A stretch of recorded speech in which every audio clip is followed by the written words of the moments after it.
শুভ সকাল বন্ধুরা, আমি পল্লবী আবারও একটা নতুন ভিডিও নিয়ে চলে আসলাম আপনাদের সঙ্গে শেয়ার করতে। আপনারা সকলে কেমন আছেন? আশা রাখছি আপনারা সকলে ভালো আছেন, সুস্থ আছেন। আমার পরিবারেরও সকলে ভালো আছে, সুস্থ আছে। এখন বাজছে সকাল 8টা। আজকের ব্লগটা এখন থেকেই শুরু করছি। ব্লগটা দেখতে থাকুন, আশা রাখছি ব্লগটা আপনাদের খুব ভালো লাগবে। সকাল সকাল স্নান সেরে চলে এসেছি। সকাল থেকে কারেন্ট ছিল না, সেই জন্য কোনো কাজবাজ আমি আপনাদের সঙ্গে শেয়ার করতে পারিনি। এখন যাব নিচে গিয়ে রান্নাটা বসাবো। আর আজকে সকালবেলা একটু গুঁড়ো গুঁড়ো বৃষ্টিও পড়ছিল। বৃষ্টি হবার নাকি কথাই আছে, তো আজকে খুব একটা জোরে হয়নি, গুঁড়ি গুঁড়ি বৃষ্টি পড়ছিল। তো আমি ভাবলাম গুঁড়ি গুঁড়ি যেহেতু বৃষ্টি পড়ছে, তার সাথে ঠান্ডার পরিমাণও অনেকটা আছে, তো একটুখানি খিচুড়ি বানানো যাক। তো সেই জন্য সব রকম সবজি রেডি করে নিয়েছি। আর এইদিকে চাল ডালটাও বসিয়ে দিয়েছিলাম। আর সবজিগুলো আমি না ভেজেই ওর মধ্যে দিয়ে দিলাম। এইরকমভাবে খিচুড়িটা খেতে কিন্তু বেশ ভালোই লাগে। সবজি ভেজেও করি, কিন্তু আজকে সবজিটা না ভেজেই করলাম। আর এর মধ্যে মশলা দিয়েছি আদা বাটা, জিরে বাটা, রসুন, পেঁয়াজ কুচি, লঙ্কা আর টমেটো দিয়ে ভালো করে মশলাটাকে কষিয়ে নিয়েছি। আর এখন প্রায় অনেকটাই সেদ্ধ হয়ে গেছে সবজিগুলো আর ওর সাথে চাল ডালটা, সেই জন্য আমি ওর মধ্যে মশলাটা দিয়ে দিলাম। তারপরে একটু ধনেপাতা ছড়িয়ে দিলাম ওপর থেকে, আর একটু গরম মশলা আর ঘি দিয়ে দিলাম। খিচুড়ি এইভাবেই আমি রান্না করি। খিচুড়িটা প্রায় হয়ে এসছে, একটুখানি জল আছে বসিয়ে রেখে দিলাম। একটুখানি জলটা শুকিয়ে আসলে ওটা নামিয়ে দেব। আর তার সাথে একটু শিম ভাজাও করছি। শিমগুলো বেশ মিষ্টি খেতে, এই ছোটো ছোটো শিমগুলো খেতে কিন্তু বেশ ভালোই লাগে। ওইটা আগে একটুখানি নুন আর হলুদ দিয়ে ভাপ দিয়ে নিয়েছিলাম, তারপর তেলের ওপর দিয়ে ওটাকে ভালো করে ভেজে নিচ্ছি। আর একটু সামান্য চিনি দিয়ে দিলাম। কিছু ভাজার মধ্যে চিনি দিলে কিন্তু বেশ ভালো লাগে। আমি আগে খেতাম না, কারণ আমার বাবার বাড়িতে ভাজার মধ্যে কোনো রকম চিনি অ্যাড করে না, কিন্তু এখানে আমি আমার শাশুড়ি মাকে দেখতাম উনি ভাজার মধ্যে চিনি দেয়, আর খেতেও খুব ভালো লাগে। আর আজকে আমি একটুখানি বেগুন ভেজেছি, ওর সঙ্গে শিমও ভেজেছি। আর একটু টক বানাবো। আমাদের এইখানে খিচুড়ির সাথে মাস্ট টকটা থাকবেই। আপনাদের ওইখানে কী দিয়ে খিচুড়ি খায় অবশ্যই জানাবেন। আর আমার বাবার বাড়িতে খিচুড়ি একটু ভাজাভুজি দিয়ে পছন্দ করেন। আর ওইখানে তো খিচুড়ি হলে ডিম মাছ এগুলো খাওয়া যায়, কিন্তু আমার শ্বশুর বাড়িতে ডিম মাছ মাংসটা খিচুড়ির সাথে খাওয়া হয় না, সেই জন্য আমাদের ভাজাভুজি একটু করি আর একটু টকও বানাই।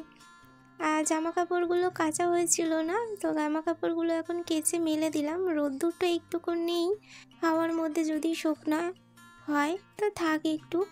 আমার ছেলেকে ওর ঠাম্মা নিতে গেল, কিন্তু ও গেল না, ও আমার সাথেই থাকবে।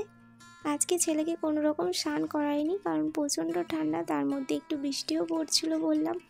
আর ওকে খুব ঠান্ডাও লেগেছে, সেই জন্য একটু গরম জল করে ওকে মোছামুছি করিয়ে দেব। আর ওপরে আমি আসিনি, বললামই কারেন্ট ছিল না, তো ওপরের আমার বিছানাটা গোছানো হয়েছিল না।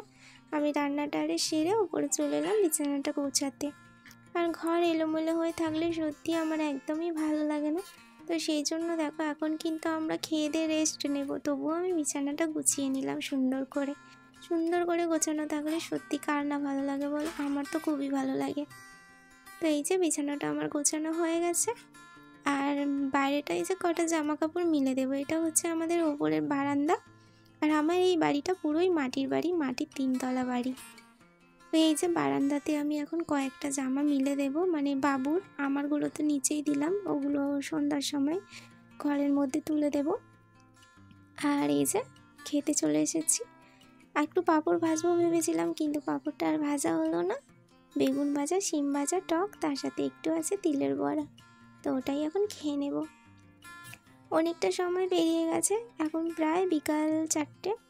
তো এখন আমি বড় ট্যাঙ্কিটা খুলেছি বাইরে, এখান থেকে বাবুর জন্য ওর ব্ল্যাঙ্কেটটা বার করার জন্য। দুদিন ধরে খুবই ঠান্ডা পড়েছে, তো ওই কম্বলটা আর হচ্ছে না ঠান্ডার জন্য, ভাবলাম না ওর এবার ব্ল্যাঙ্কেটটা বার করা যাক।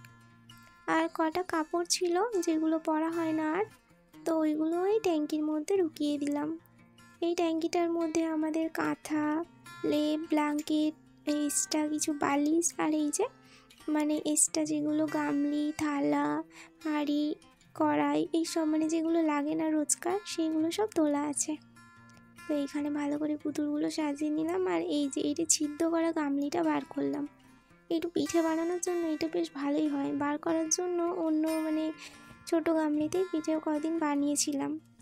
আর দুটো নাইটি বার করে রাখলাম, ওই নাইটির কালারগুলো খুব সুন্দর, ভাবছি ওই নাইটিগুলো দিয়ে বালিশের কভার বানাবো। আর এই যে এখানে কটা জামা কাপড় রয়েছে, এগুলো শুকিয়েছে দুদিন ধরে, তো এইগুলোই এখন গুছিয়ে রাখছি। আর আমার ছেলে দেখো সাইডে খেলছে, তো গুছিয়ে যে যার জায়গা মতো সব রেখে দেবো। রোজ তো শুকনো হচ্ছে না জামা কাপড় শুকনো হতে প্রায় 2 দিন লাগছে। আর রোদ্দুর যেহেতু নেই, জামা কাপড়গুলো কীরকম একটা বাজে স্মেলও লাগছে, পরতেও ভালো লাগছে না, কিন্তু পরতে তো হবে, কটাই বা বার করবো বলো, রাখার জায়গাও কম। দুটো চাদরও বার করে নিলাম, চাদর নিচেরগুলো ছিঁড়ে গেছে সেই জন্য। আর বিস্কুটটা শেষ হয়ে গিয়েছিল, বাবা বিস্কুট নিয়ে আসলো, বিস্কুটটা আমি এখন ভরে রেখে দিলাম। সন্ধেবেলা চা খাওয়ার পর এই যে একটু আলুর দম বানাচ্ছি। খিচুড়িটা একবেলার জন্যই বানিয়েছিলাম, তবুও রয়ে গেছে, একটু দুজনের খাওয়া হয়ে যাবে। আর একটু আলুর দমও বানিয়ে নিচ্ছি ওর সাথে, যে মুড়ি খাবে মুড়ি খাবে, আর যে খিচুড়ি খাবে খাবে, নইলে রুটিও হবে, কারণ ছেলে রাত্রিরে রুটিটাই খায়, ওর জন্য একটু রুটি বানাবো। তো মাকে বললাম একটু বেশি করে মাখালেই হতো, বাবারও হয়ে যেত, কিন্তু মা আগে দুটো মাখিয়েই ফেলেছে। তো দুটোও তো বাবু খাবে না, বাবু হয়তো অর্ধেকটা খাবে, আর যেটুকু থাকবে সেটুকু যদি বাবা খায় তো খেয়ে নেবে, কারণ তোমাদের দাদাভাই বলেছে ও আবার খিচুড়ি খাবে। আর আমার শরীরটা ঠিক একটা ভালো লাগছে না খুব একটা, তো আমি বলেছি মাকে আমি একটু মুড়ি খেয়ে নেব।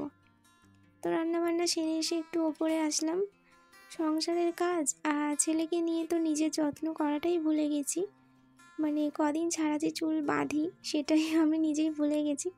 তো আজকে একটুখানি চুলটা আঁচড়ে নিলাম, চুলটা বেঁধেও নিলাম। চুলটা তো খুবই খারাপ হয়ে গেছে, না করি স্কিনের যত্ন, মুখের যত্ন, না করি চুলের যত্ন।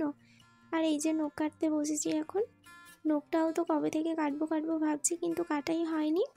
আজকে ফাইনালি নখটা কাটলাম, আর আমি নখ কাটতে বসেছি, আমার ছেলেও চলে এসছে, মা আমায় একটু নখ কেটে দাও, তো ওকেও নখটা কেটে দিলাম। তো বন্ধুরা, প্রত্যেক দিনের মতো আজও আমি আপনাদের একটা কথাই বলবো, যদি আমার ভিডিও আপনাদের ভালো লেগে থাকে তাহলে একটা লাইক আর একটা কমেন্ট করে অবশ্যই জানাবেন। আর আমার চ্যানেলে যদি নতুন বন্ধু হয়ে থাকেন তো অবশ্যই করে আমার চ্যানেলটিকে সাবস্ক্রাইব করে আমার এই ছোট্ট পরিবারটির পাশে থাকবেন। আর যারা অলরেডি এই কাজটা করে রেখেছেন সেই সব বন্ধুদের অনেক অনেক ধন্যবাদ। নখ কাটলাম, তার সাথে একটু নেল পালিশও পরে নিলাম।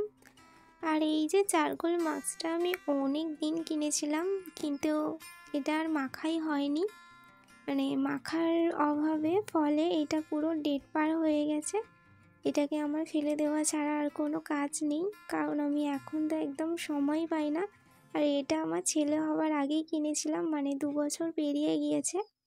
তো চলো বন্ধুরা, আজকের ভিডিওটা আমি এখানেই শেষ করছি। সবাই ভালো থাকবেন, সুস্থ থাকবেন, টাটা।